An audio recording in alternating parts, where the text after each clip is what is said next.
Ladies and gentlemen, welcome back to the channel, welcome back to the back pages. Episode 5 I think of this now. I can actually keep a series going nowadays. Who would have thought this would have happened? No me. But today we're going to go through the back pages Sunday morning, see what the papers are saying in the world of Scottish football, give my opinion to those opinions, and, you know, generally just have a wee chit chat. It's nice, eh? Good way to have your Sundays going, especially if you're hungover. No me for a change.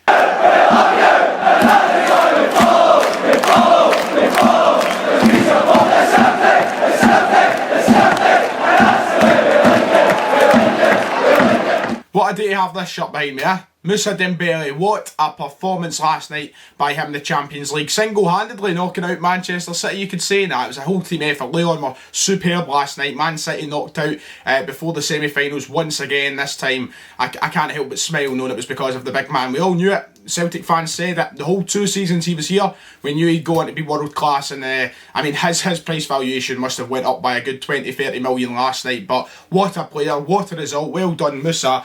Which brings us on to our first paper of the episode. There's only 2 today, usually I have 3. That's what happens when you wake up a bit later and you get down to the shops when they're all gone, and I was not buying the Sun. We're going to start off with the Mail. The Mail is where we're starting off today, and who is on the back page? Who is dominating the British back pages, eh?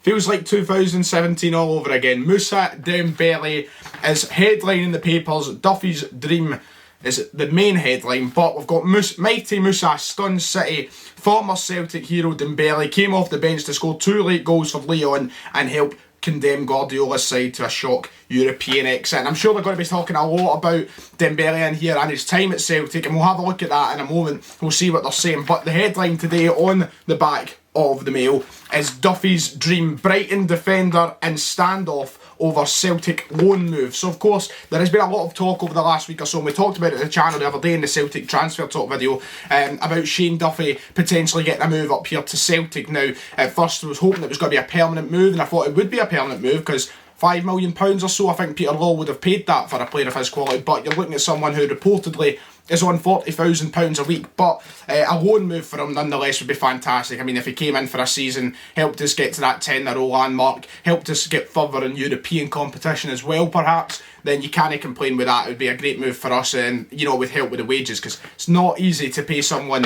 a hefty fee coming from England. We've seen it in the past. We've lost out on big players because they're down south, and they would rather move to lesser Premier League clubs because it will give them the chance to earn more money. But Fraser Mackey and Graham Crozer on this piece saying Celtic target Shane Duffy is at odds with Brighton over his desire to make a dream loan move to Parkhead. The South Coast club have been informed by Duffy's representatives that his preferred place, despite a quartet of Premier League sides offering permanent deals, understood, is Celtic.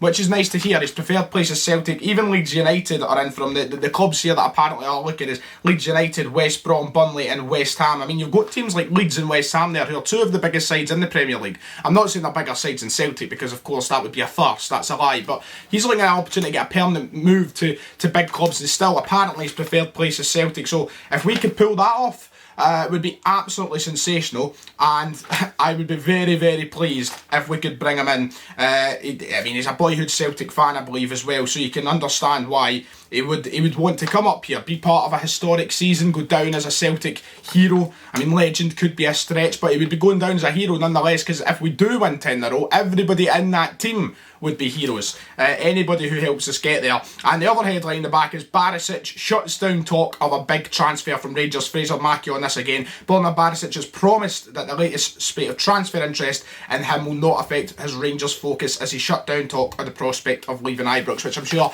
many Rangers fans will be happy to hear. He probably is the best left back in the league. I've not hid away from that before, although people try to claim I do. I'll admit that Barisic's a good player. He can do a lot of things right on the park, and Rangers keeping him is, you know, not maybe as important as keeping Morelos in my eyes, but definitely is a big part in challenging Celtic this season. Because you look at the Rangers team, and I don't want to, I'm not saying this to deliberately piss off Rangers fans, but that Rangers 11 isn't as good as the Celtic 11, but what they need is to perform every week like they are as good. They need that passion, and they need the best players to do that. If Barisic goes, that's a key player away. and it's going to take a lot to replace him, I think. I don't think it's going to be easy to dip into the market and find somebody of his standard. So, you know what, Barisic, if he stays at Rangers, it's really good for them, and it looks as though he will be. Steven Gerrard will be chuffed as well. Of course, big game for them today against Livingston. Their chance to go top of the table by a couple of points as well over Hibs. We need to get back into playing football, Celtic. Let's get back there. And then we've got a lot of talk on the games yesterday, the Saturday 3 o'clock game, some decent football. I had the pleasure of watching Dundee United and Ross County on stream. A very good game, and you know what? The quality of football is just getting better and better up here. You love to see it. Also in the Times today as well, a piece on, you would expect it's been in the papers all week, Bolingoli, Aberdeen, the whole COVID-19 situation, abuse of privilege. Jason Leach has warned that football will pay a heavy price for any more breaches of COVID-19 rules after Bolingoli and Aberdeen 8's actions. Of course, if you don't know who Jason Leach is, he's been kind of the top man during all of this. I've been listening to a lot of him on Off the Ball. He's been a regular on there every weekend, and he knows what he's talking about. Of course, scientist, he's smart, he knows what he's doing, but you know, we can't abuse that privilege. The headline's right, you know, abusing those privileges is going to get the privileges taken away, and we need to just make sure nothing like this happens. But the sad thing is, it's not just with Celtic. Of course, we've already done it, but every team around the league, I still don't feel like it's over. There's 30 odd match days to go, and I just feel like something is going to happen. I hope not. I hope everybody has used these events as a wake-up call. They've learned their lessons, but it depends how the world goes as well, I suppose. It's not just down to them. You know, we've got to wait and see what happens with the whole situation. It's not just a footballing matter. It's a global crisis. So still a long way to go. And then a nice piece here on Callum McGregor. Tread warily. McGregor on his mettle as boys try to plot path through the minefield of Euro qualification in rare period of turbulence. And I mean, I want to try and hold it up, but I feel like the paper will collapse if I do. I'll try my bit. I've absolutely crushed it. I've mangled the thing. A lovely photo here of Callum McGregor back in, what's that, 2014? I remember that away kit. Goodness God almighty, he was young there. Talking about how the circumstances qualifying for Europe are much different this time, and he's not wrong. You know, one game is, you know, you do it there, you get it done, and if you don't, you're out. You don't have that luxury, the comfort of knowing there's a second leg to pull things back. You need to go out and play your best, and hopefully Celtic get it done this week. Back on Wednesday night, playing Reykjavik. It's going to be an interesting game to say the least. I'm glad we're at Celtic Park for it. But there's no time for, you know, complacency. We need to just go out from the start, make sure we get the job done, because we've seen how dodgy we can be in Europe in the past. So let's hope it doesn't creep up this time.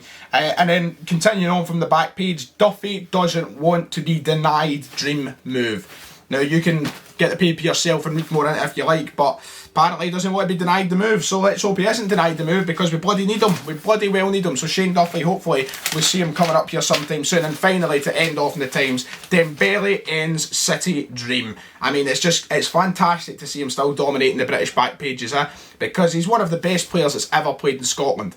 Even in those short 2 seasons, what a footballer. A privilege to watch him at Celtic, and quite rightly, I always used to say it, probably the best we've had since Henrik Larsson at the club.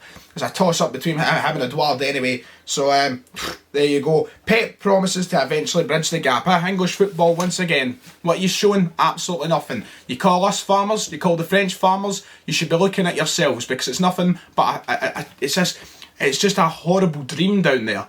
That is the goal. It's a land of milk and honey. The football's greatest. You're not. You're far from it. The English Premier League is the most overhyped pile of garbage on the planet. And I do enjoy watching the odd English Premier League game. I'm not denying it's not entertaining, but the way that the media, the way that the league itself hypes it up to be this, you know, glory, that it just isn't. It's just not at all. Of course, Liverpool won the Champions League last year. Well done. Good. Spurs got to the final. You've done well. It was meant to be your golden age. It was meant to be the turning of events. Not one English team in the semi-finals this year. In fact, there's only one English team left in Europe. It's Manchester United, and who would have thought that at the start of the season? That is all from the Mail today. Let's move on to the second and final paper. Daily Star, Daily Star is what we're going to be looking at here now. Front pages, I'm just having a wee look at here, and could you build? Oh, look at that! Ian Beale's been wrote out of EastEnders. Goodness God! Oh, I mean, I was never a fan of EastEnders, but he's getting wrote out. Ian Beale's a hero. Oh goodness. I think we may just focus on that job. We'll go to the back page, but still, that's a shocker. Back page dominated by this man, Gerrard. Steven Gerrard is dominating the back pages. Gerrard is crackers about Jacob. Toon winger is the target. Newcastle winger Jacob Murphy is on Rangers wanted list. Ibrox manager Gerrard is a big admirer of the 24-year-old who was signed by Rafa Benitez for £12 million in 2017. Murphy has spent the last season and a half on loan at Championship at West Brom and Sheffield Wednesday, with whom he scored 9 goals in 44 appearances. Murphy hasn't given hope up of going back to Steve Bruce's side, but Rangers are going to try their best to try and get him. I mean, it would be a decent signing. He got a £12 million move for a reason. I'm sure he could come up here and do a job for Rangers. Probably an area they would like to strengthen in on the wings. Feel like they're probably a bit weak over there. They've got obviously Ryan Kent. You've got a Rebo who can play out in the right hand side if need so as well. But I feel that depth is it's the same as Celtic. We need depth in those wings. It's a very important position for especially the football Celtic and Rangers like to play. We like to play attacking football. So it would be a decent signing. I don't think it will happen. If Newcastle are going to value him as high as that again, then I doubt it will happen. But a loan move potentially on the cards. And then it's just pretty much focusing on all the Saturday games. But there's a piece here at the top, interestingly enough, by Scott Burns. Don's witch hunt must stop. Aberdeen chairman Dave Cormack insists the public witch hunt of his club's players has to stop. McKenna, Cosgrove, Bryson, McGeoch, Anderson, Devlin, Hayes and Kennedy were all severely reprimanded and fined for breaking social distancing rules by going out together. But Cormac said there is a human interest to this I'm concerned about, which is the players' well-being. These players have been punished and been humiliated, slaughtered by the First Minister, and headlines that they will face expulsion from the game. What has happened to national concern about mental health, especially around young men? Are these football players excluded from that? Enough is enough. Let's end the personal abuse and humiliation. And to be honest, by Scott Burns here, he has got a very good point. Of course, what they done was terrible. They should have been punished. They have been punished. They've took that to the chin now. We're trying to move on, and I'm sure Aberdeen will have not heard the end of it in terms of punishment. It's going to the SPFL now, and there's going to be more, to be dealt out. But these guys, yep, they've faced a mistake. They've probably learned from it. I hope they have. But he has got a very good point. And as much as I've been coming on here now, even on Twitter and all the rest of it, Celtic fans have been battering into Ballingolly and will be battering into Aberdeen, and the same with fans all around the country. There is that question that remains, like, when do we forget about the morals that we preach about every day? Is it time to accept what happened and moved on? I know for a lot of people that's difficult, especially for those whose clubs have been affected on the other side. St Johnstone, who were meant to play Aberdeen, and Celtic, who were meant to play St Mirren, is hard. And then of course you get the rival clubs who are laughing it up and loving every minute of it because there's been a social media meltdown. But there's a truth to what Cormac is saying. I can understand where he's coming from. I feel like he'll potentially be laughed at for his comments, but I can definitely understand everything he's saying when it comes to that. McGregor as well, in here talking about the Europe run this season, and Schwed off to Belgium. And of course, the tragic loss of Tam Forsyth, who died, I think it was yesterday. So it's just kind of, the Star, once again, if you ever read the Star, you'll know yourself, they don't talk too deeply on Scottish football. You get a couple of pages and then you're right into Manchester United and all the rest of it. It's not really too in depth about Scottish football. But finally, what we'll end on, Holt has no Gers regrets. Jason Holt has no regrets about his time at Rangers. Let's just move on. You know what? Pretty much everything you want to see. Gerrard dominating the Star. We've got Shane Duffy, Moussa Dembele dominating the Mail. That is it for the back pages on this fine Sunday morning. Let me know what you're thinking in the comments below. Today, obviously, a bit different with no football for Celtic at all this week, so there's nothing to discuss on that front. We had a couple of pieces, of course, on transfer news, but that's about it. If you've enjoyed, like and subscribe, and I'll see you all next time.